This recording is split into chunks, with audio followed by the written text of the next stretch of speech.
गजानन महाराजांचा प्रगट दिन असल्यामुळं शेगाव या ठिकाणी मोठ्या प्रमाणात भाविक भक्तांची गर्दी झाली होती आणि सगळे भाविक भक्त त्या परिसरामध्ये मोठ्या प्रमाणात जमले होते.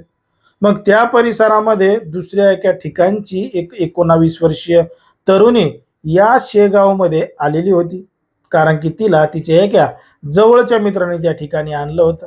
मला तुझ्यासोबत काहीतरी बोलायचं आहे, महत्वाचं आहे असं म्हणून त्यानं त्या तरुणीला शेगावमध्ये आणलं आणि तिला बोलण्यासाठी जवळच असणाऱ्या मंदिर परिसरामध्ये असणाऱ्या एका लॉजवर नेलं.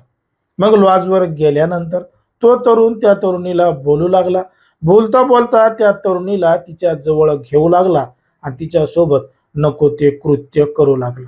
जेव्हा त्या तरुणीनं त्याला विरोध केला तेव्हा त्यानं तिला थेट जीवे मारायची धमकी दिली आणि जोपर्यंत त्याचं मन भरत नाही तोपर्यंत ती तरुणी सोडलीच नाही. पण मात्र या संपूर्ण प्रकरणामुळं घडलं होतं आणि दडलं होतं एक धक्कादायक प्रकरण, धक्कादायक घटना.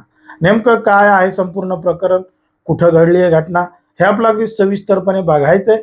पण जर तुम्ही अजूनही आपलं चॅनल सबस्क्राईब केलं नसेल तर लगेचच करून घ्या आणि बाजूला असणाऱ्या बेल नोटिफिकेशनला सुद्धा ऑन करायला विसरू नका.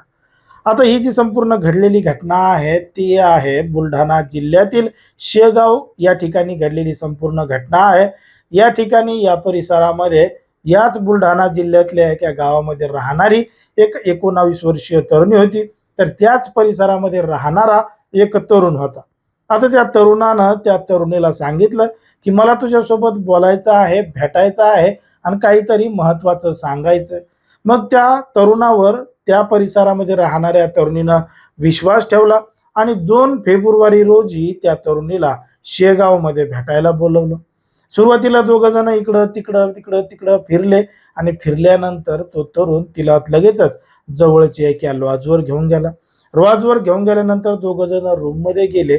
त्या पोरानं त्या पोरीला जवळ घेतलं, तिच्या कानात तो गोड गोड बोलला आणि तिच्यासोबत जबरदस्ती करायला सुरुवात केली. जेव्हा त्या पोरीनं त्याला जोरदार विरोध केला तेव्हा त्यानं तिला जीवे मारण्याची धमकी दिली आणि त्याचं मन भरेपर्यंत तिला सोडलंच नाही. जेव्हा या संपूर्ण प्रकरणामुळं ती तरुणी मोठ्या प्रमाणात घाबरली, त्या हॉटेलच्या लॉजच्या बाहेर आली तेव्हा तिनं तात्काळ तिचं गाव गाठलं आणि गावाकडं जाऊन पोलीस ठाण्यामध्ये घडलेला संपूर्ण प्रकार सांगितला. पोलिसांनी या संपूर्ण प्रकरणाची गांभीर्यानं दखल घेतली.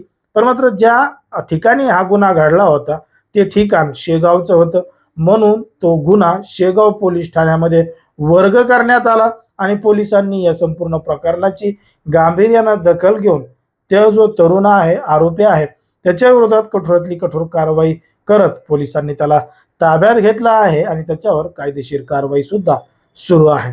पण मात्र शेगावमध्ये अशा पद्धतीची घटना घडल्यामुळं सगळीकडे संतापाची लाट उसळली आहे आणि त्या आरोपीवर कठोरातली कठोर कारवाई व्हावी अशीच मागणी अनेकांनी केली आहे.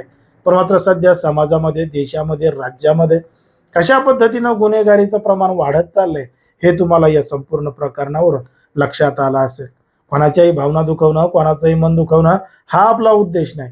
समाजामध्ये जे घडतंय, मीडियामध्ये जे दिसतंय तेच सांगायचं काम आपण ठिकाणी करत असतो. लोकांना सावध आणि सतर्क राहण्याचं सुद्धा आवाहन करत असतो.